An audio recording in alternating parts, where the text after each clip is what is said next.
Okay. Dagens 3 skarpe er til min gode ven Mads, som er gæsteinstrument i føljetongen her fra Hawaii Ironman 2013. Og Mads han er her for første gang i år, kæmpede mange år for at komme med, og jeg har kendt Mads mange år, nu er han yes. Så hej Mads. Hej Jens. Er du frisk? Det kunne jeg så. Okay, første spørgsmål. Første og største indtryk indtil videre.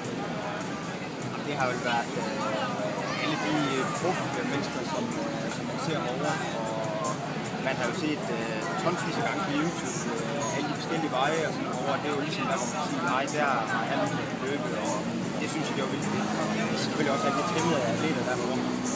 Så helt bestemt. Andet spørgsmål.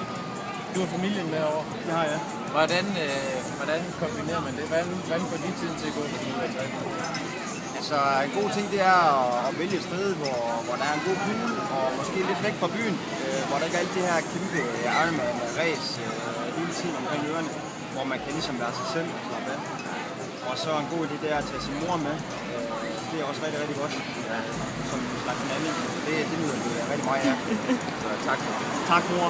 Tak mor og far. Okay, sidste spørgsmål, Mads. Hvornår vurderer du benene sidste gang, jeg skal? Det gør jeg nok dagen før. Minimum et par gange om ugen. Så er de fuldstændig knivskarpe. Okay, super. Tak skal du have.